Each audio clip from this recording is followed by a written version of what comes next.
Hey y'all, it's your Queen J Lotus coming through right quick, right fast, hopefully, with some messages from the Voyage to the Titanic, part 3. Be sure to tune in to parts 1 and 2 so that you can get the overall intro general consensus card of this entire reading saga that I'm doing here, and also so that you can get the information needed and desired that came through here, allegedly, through my parts 1 and 2 on the other fellas involved in this voyage to the Titanic. So for part 3, we are getting into the father and the son, which is, I hope I'm saying their names right, Shahzada DeWood and Solomon DeWood. So Shahzada is the father and Solomon is the son. So that is also why there's 2 cards here. The question that was asked for these 2 cards is, were they truly on the voyage to the Titanic in the submersible? And the answers are both yes. So to the left, we have the Ace of Pentacles representing Shahzada DeWood and his answer of yes. And to the right, we have the Knight of Pentacles representing his son, Solomon DeWood, and the answer being yes to his presence on the voyage. And based off of both of these cards together and individually, I can interpret and infer and channel and feel and all that a lot of their motivation for being on the voyage had to do with money one way or another. And we're going to get into the specificities of that because there are some elaborative cards here. Honey, yeah. And we're going to talk about it. And I'm going to try to be very brief because it's a lot. So if I feel like I'm just tapping in and tapping out, 1, the energy is heavy. 2, it's a lot. It's a lot. And before I go any further, and of course, as the disclaimer says, like I said, you can get a more elaborated version in parts 1 and 2. Everything that I say here is allegedly, because I don't know these folks personally, Shout out to Alexander Rogers, okay? Everything is alleged and based off of my interpretation of my spiritual gifts, intellectual gifts, philosophical gifts, and these cards, and my experience with them, and my knowledge of them, okay? As it concerns my senses and my intuition and sense of discernment concerning what I apply them to, which is, in this case, this here situation with this submersible voyage to the Titanic, okay? Okay, all that out the way. Now, let's talk about the father being represented here by the Ace of Pentacles. This lets me know that this was a very wealthy man. Not only a wealthy man, but a man that was quite money hungry. I'm not gonna lie, picking up a lot of greedy energy and a lot of workaholic energy, a lot of egotistical energy, a lot of like elements of the type of person that like dangles things in a person's face. Like, oh, look at what I got. You want this, don't you? What you gonna do to get it? That type of person is how it's being represented and channeled through here. Also, a lot of manipulation of feminine energy one way or another. So I'm picking up using a lot of plays on emotion, a lot of gaslighting, a lot of dark empathic antics. So for example, it's given like the type of person that can only cry in order to garner sympathy, to deflect from something they've done or to deflect from something that they're about to do. So like long game gaslighting, sociopathic tendencies. And for the Knight of Pentacles over here, which is representing his son, Solomon DeWood, Knight of Pentacles representing somebody who likely comes from money, has a bit of their own money, has a good work ethic, has a good a good aura of potential, has a lot going for themselves, like comes from good stock, and also has a lot of their own natural abundance, natural talents, natural knowledge, things of that nature. The type of person you can look at and you just know that they're going places and they're going to be all right no matter what, as long as they are able to remember who they are and keep that particular part of it in mind as we go through here. And a part of that is because the Knight of Pentacles often, even though they have a whole lot going for them and they come from a family that is, you know, basically financially stable for the most part, or even, you know, even more abundantly or whatever, and they know that they're gonna be okay, but at the same time, the Knight of Pentacles tends to have insecurities, a lot of insecurities and a lot of self-saboteur habits, because for some reason they may either fear success, and that could be attached to some type of trauma they've experienced, or they don't understand the point of it all. They are lacking an understanding of the purpose. And in this case, what I'm channeling as it parallels and represents Solomon, it seems as though he may have feared, not only feared success, but also had a negative perspective of success based off of the characters of people who he knew that were and are successful. Essentially being around people who were monetarily successful, very wealthy, and not good people.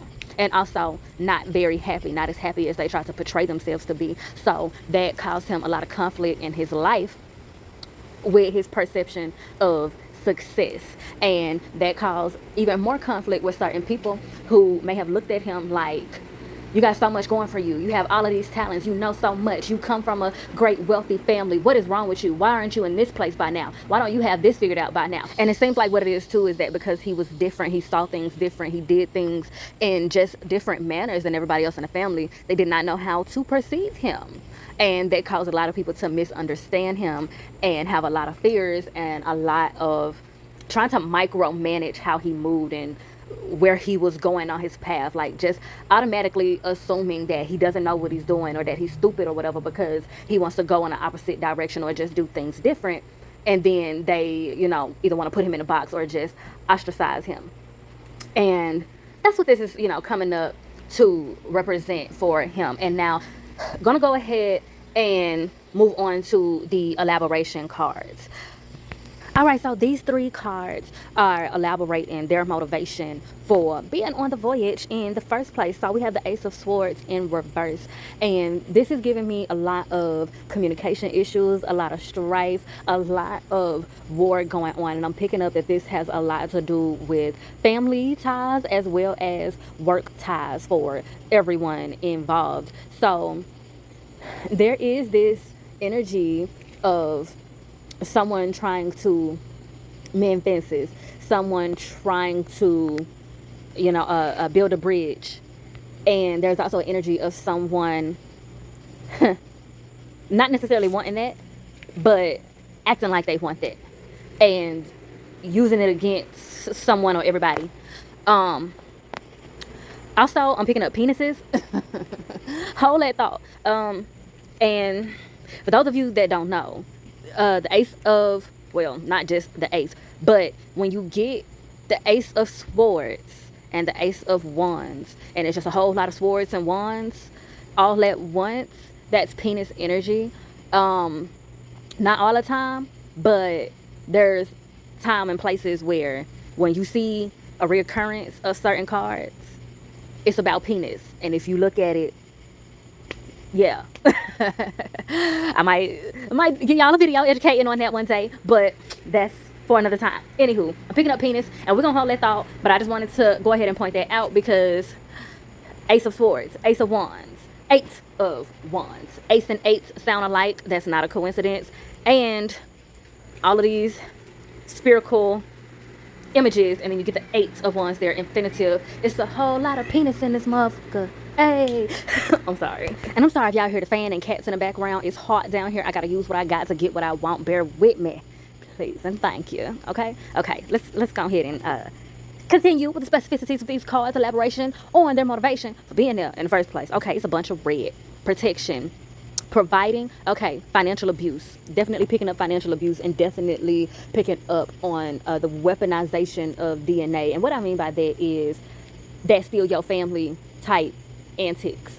So people weaponizing their position of being family, or their position of being a friend, or their position of being an uncle, nephew, father, this, that, and the third, weaponizing their position in order to manipulate the person that they have whatever relationship with. So moving on to the Ace of Wands there. The Ace of Wands is going back to Solomon having still been in a state of trying to get himself together, get his priorities figured out, all this, that, and the third. So I'm sensing that being weaponized against him.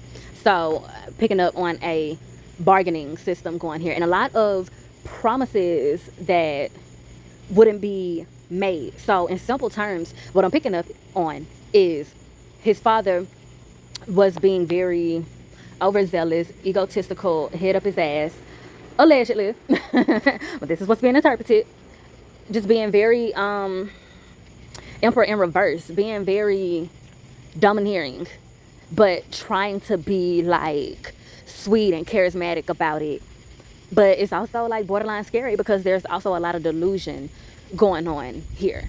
And also picking up that he may have also been having his own money issues and feeling bogged down, like not of course the everyday person's money issues, but money issues nonetheless. Losing money, having money tied up in a whole lot of things that don't feel lucrative or are not as lucrative as before. Also picking up him feeling resentful of people, more than likely his kids, feeling resentful of his kids and other people in situations that he created, and having a lot of resentment towards them for him having to have that responsibility, basically just like blaming the world for a bunch of responsibilities that he decided to pick up.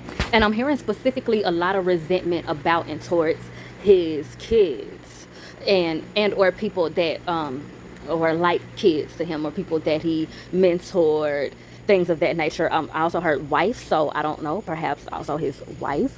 But that's what is coming up there, and that is also a part of the delusion. Okay, so with the delusion being present here, these two cards that are right side up, even that Ace of Pentacles having been right side up, there's delusion attached to the upright facing of the cards, which means that they have to also be interpreted in the reverse position. So with there being some positive cards here, him having delusioned himself and successfully manipulated other people into believing his bullshit,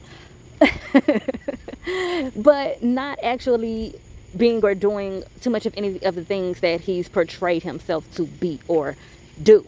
So with the Eight of Wands also being right side up, this is him finding power and being financially abusive and finding power in it so much so it's like the saying of when you tell one lie, you got to keep thinking of other lies in order to validate the first lie, and you just now in an endless cycle of lies. It's something along the lines paralleling with that, where building up his image that seems to essentially be an entire lie, allegedly. So something about building up this image of being like a humanitarian, someone who loves to help people, someone who loves to give back, someone who loves to mentor and be like a neighborhood dad or residential father figure, all of that.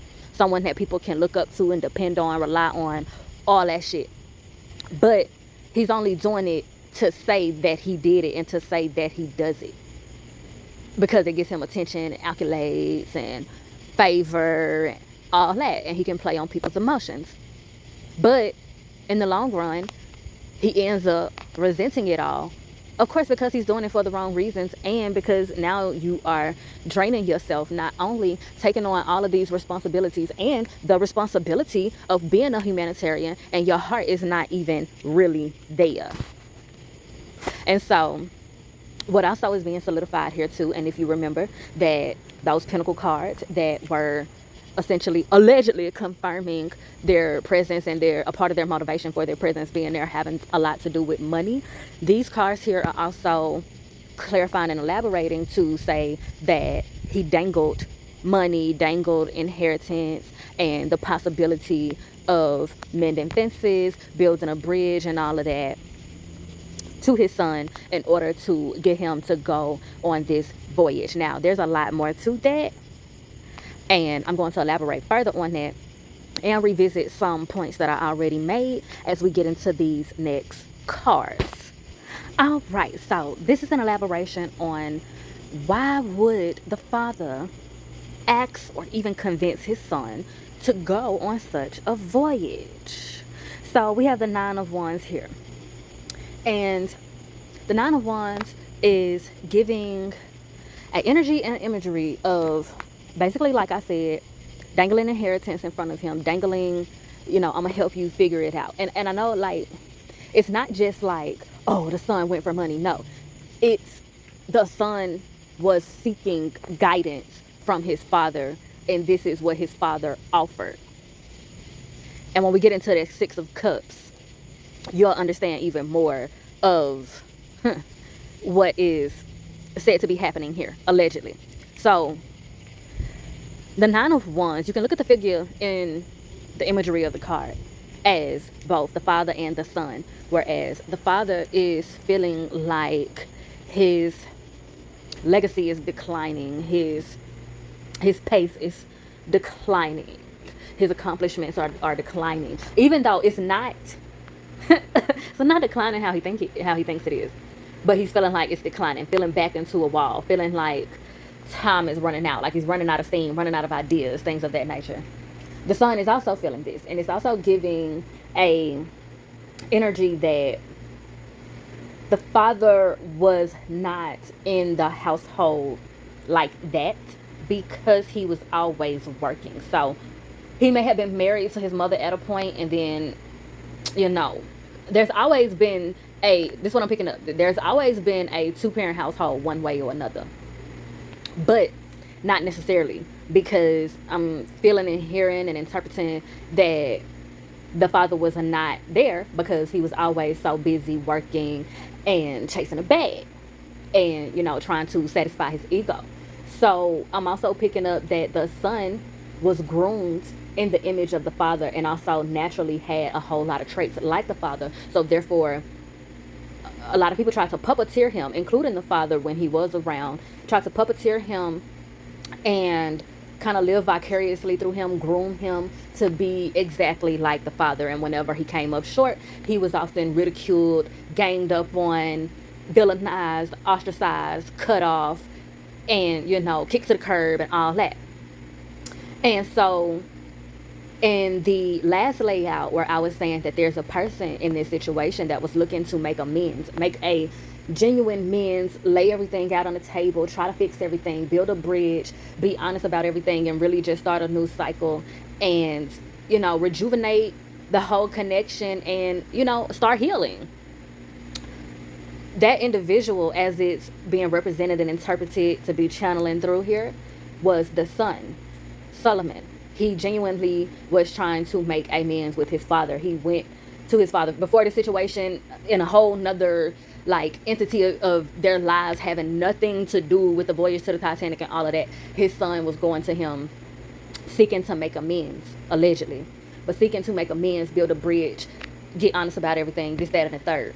And it's what's being channeled and interpreted here. His father felt a light bulb go off, like, oh, this is my chance to manipulate him for this ulterior motive. Now hold that thought and let's flip back to the father and himself as it concerns his career life, as it concerns his work and his involvement in the whole orchestration of this voyage in itself, allegedly. So remember I said that the Nine of Wands is coming up representing someone who is feeling, at a loss in their career and all of that, and how that also represents the father. So what I picked up and am picking up in this energy here and in imagery and interpretation of the cards and all this, that, and the third, is that the father had a hand somehow in the orchestration of the machine that they used and were in. Somehow, many elements of the machine and the voyage in itself was the brain baby in part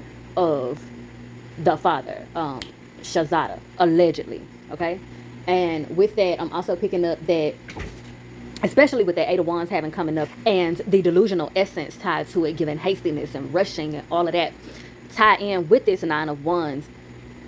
Rushing the project was not finished. It's like all they had done was a rough draft, was so overzealous, was so in a mindset of lack and gotta hurry up, gotta do this, trying to, I'm hearing, keep up with the Joneses, but not even like keep up with the Joneses, but like keep up with the young folk. That's what I'm hearing, like keep up with the young folk. Like it's given like kind of how a lot of social media influencers get at certain points where they feel like they're running out of ideas and then they just start doing all sorts of craziness that just don't make no sense. And you like, what happened to this person? They used to be so creative. They used to be so innovative. What is going on? Why do they feel like they got to do all of this right now? Just take your time and work it out, or just take a step back and do something else. But no, they just got to keep doing the next craziest thing because it's an addiction to attention, and there's some form of addiction to an adrenaline rush going on here, and that's been a general consensus amongst every person that I have read concerning this situation. And like I said, I'll allege it because I don't know these folks personally, okay? But that's been a consistent energy amongst each person that has came up, being in a mindset or energy of deprivation and desperation one way or another, and just using it in different ways. And so, because the father was feeling so overzealous, this, that, and the third, ego chasing, money chasing, trying to prove a point, in a state of, mental deprivation and all of that, they rushed the project. They rushed the voyage.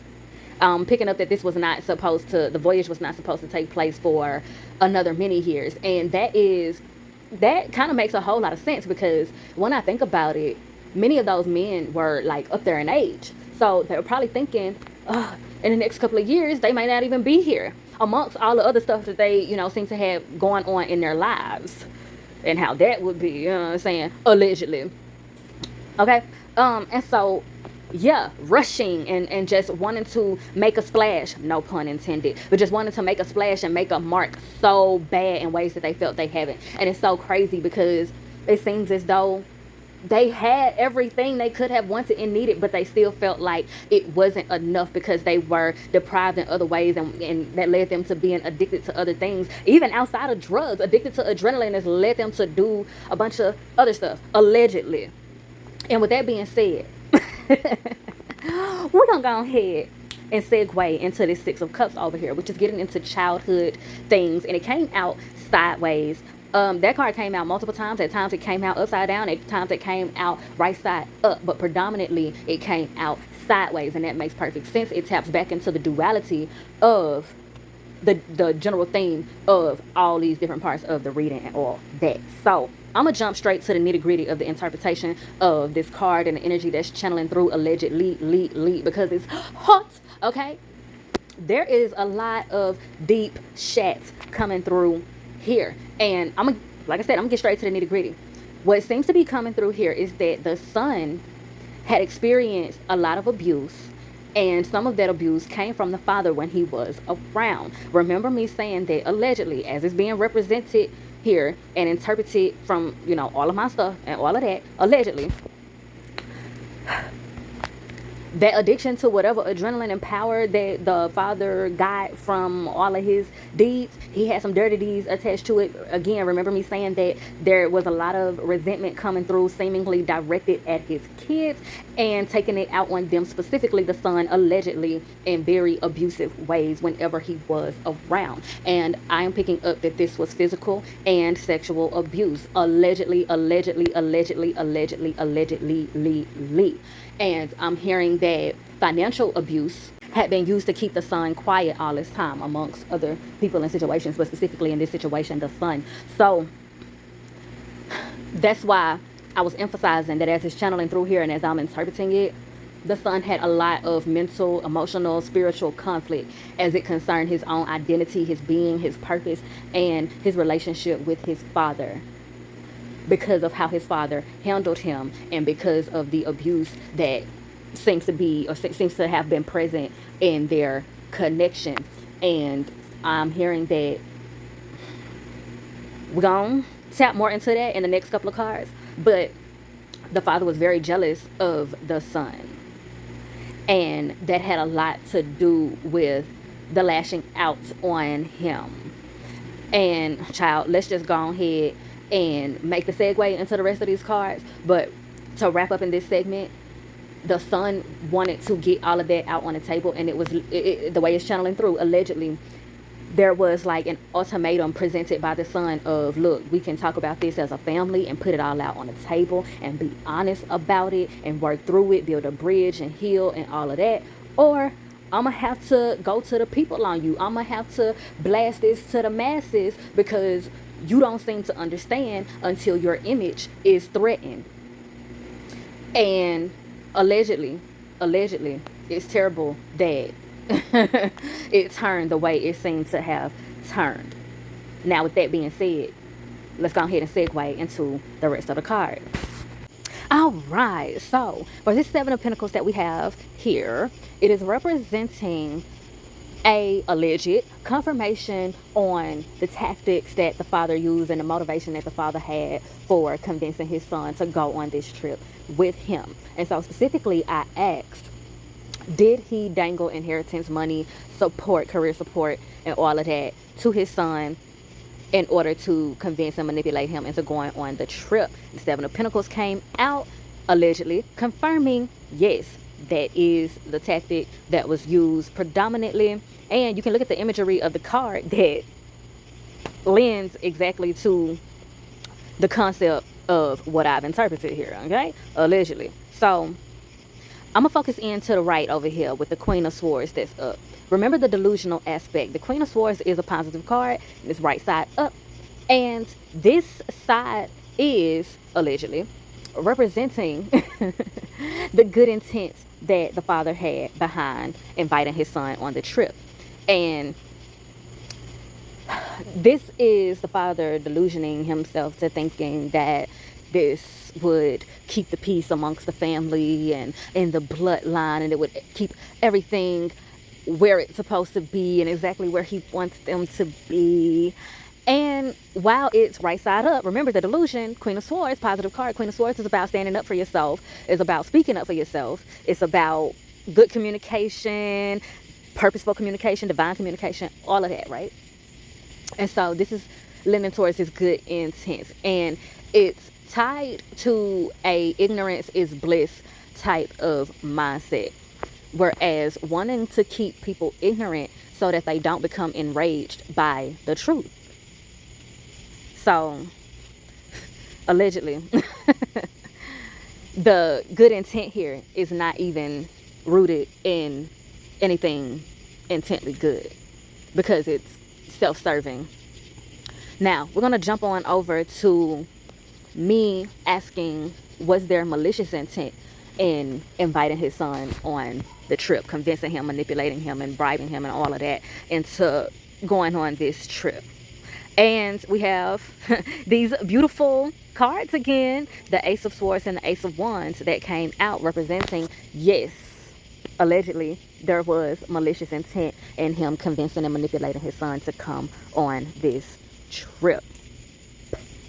And again, representing him dangling things in his face, which is, as it's channeling through and interpreting through these cards and all of my stuff and all that, him dangling the good, the greatness of his money and the possibility of what it would be without his money, without his support, and if he gets out here saying stuff that his daddy don't want him to say.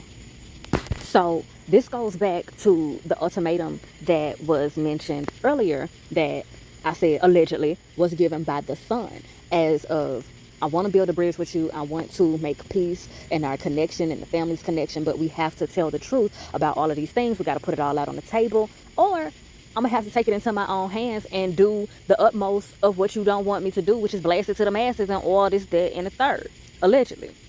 And so the father allegedly played on that, played on the son's genuine emotion of wanting to make things right and set things straight. And he played on that and used the power that he knew, his money, his resources, his knowledge, and all of that, to persuade him into going on this trip. And allegedly using the whole oh, it's a once in a lifetime at this point. Let me show you what I do. I missed so many years of your life. I missed so much time with you. Let me show you what I was missing that time with you in order to do. Let me show you how amazing it is. Let me show you why it was so valuable and why it was so important for me to do this versus doing of what I could have done and should have done with you and the rest of his kids. Allegedly. This is how he dressed it up to his son. Okay, you want to make amends? Let's make amends, okay? And I'm going to show you what I've been doing. I'm going to show you the ropes. I'm going to give you some tools. I'm going to give you and show you everything that you feel like you've been missing out on this one trip, in this one moment. And you could get some money to help you out and all of this and that, and opportunities to help you out all at the same time. And like I said, a lot of these guys are up there in age, and there's this thing of feeling like they were running out of time. And I'm sensing that that's also a part of what he used to persuade his son. You don't know how many more years that you may get out of him. So yeah, allegedly, that's what's coming through here for the tactics that were used and the intent, both malicious and good, the bad, and the delusional, honey, allegedly.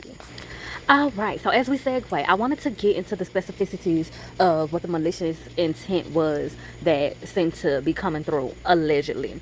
So I got eyes, child, because of everything that's come out in the past couple of readings, allegedly, the energy that was channeling through, allegedly, and what these cards represent and all that.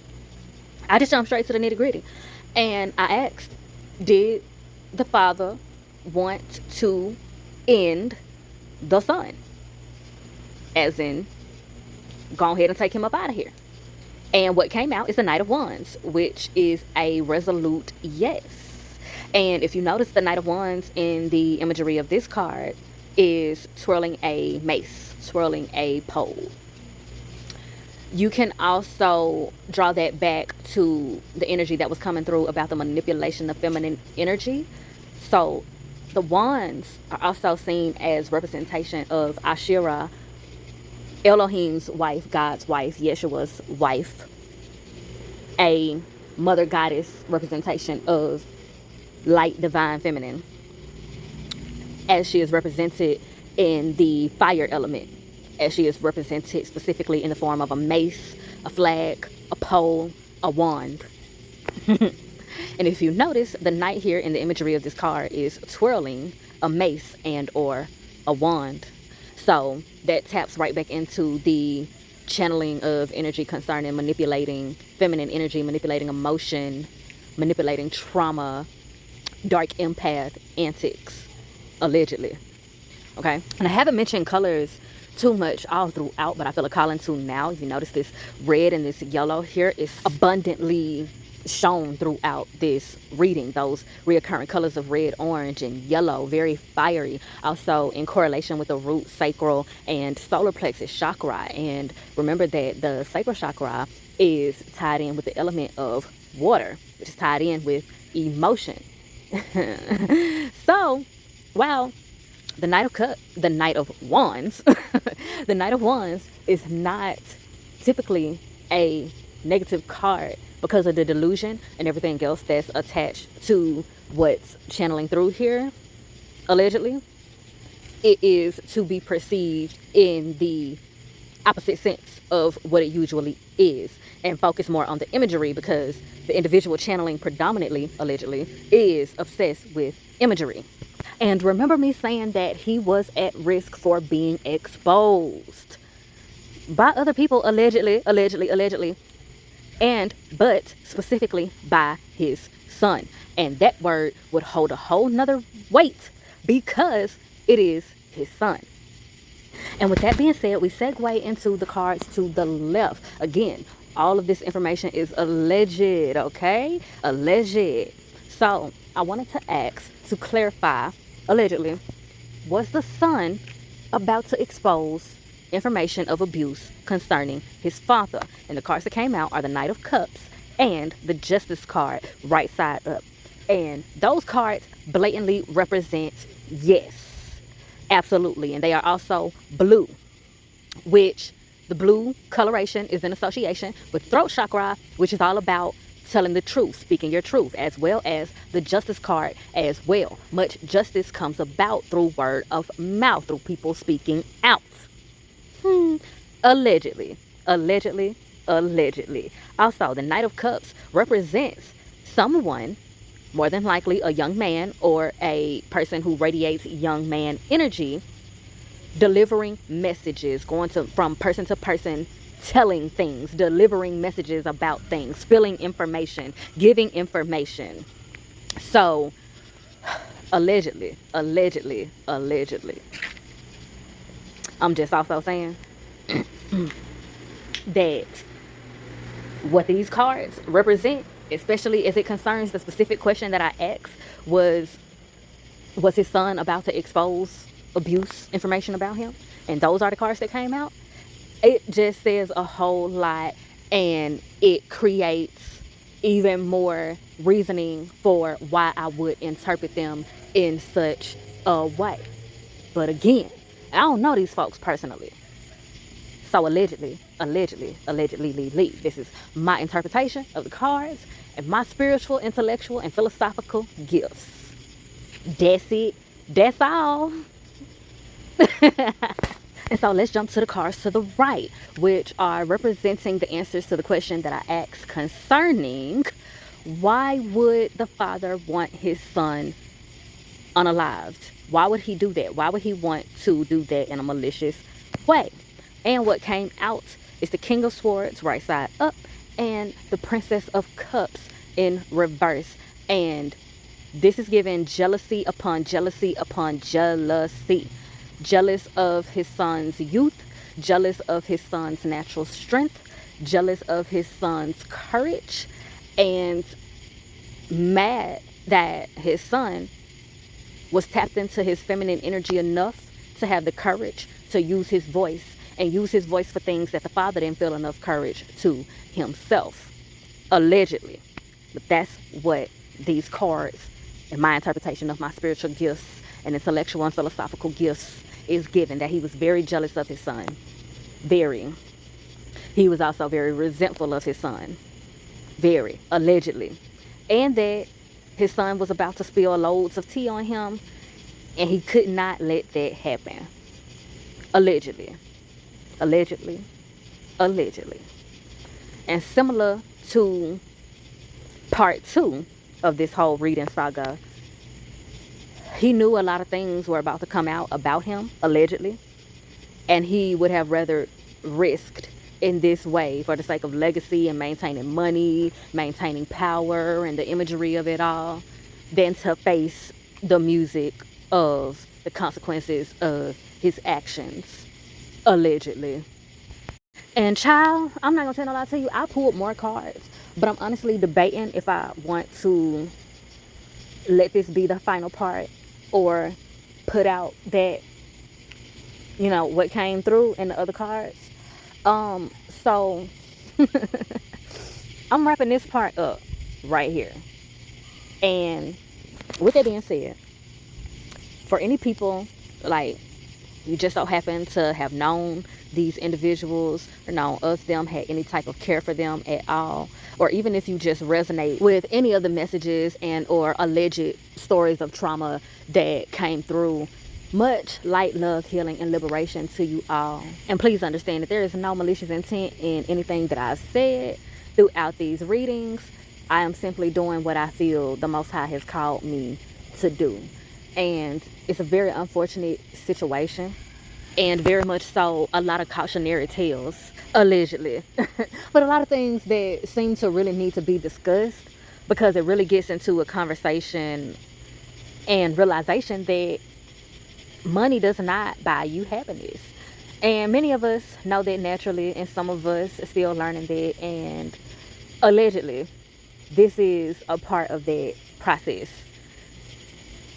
And so, with all that being said, child, if I do say so myself, honey, I have milked this cow dry, and I am thoroughly appreciative for the exchange of vibes. And if you're feeling synchronized, please do me a divine design and like, share, and subscribe, so that you can be one of the first to be back through these queenly quotas for the next time. And be sure to bless my comment section with your questions and conversations. And as always, I bid you all light, love, healing, and the liberation. The emphasis on liberation.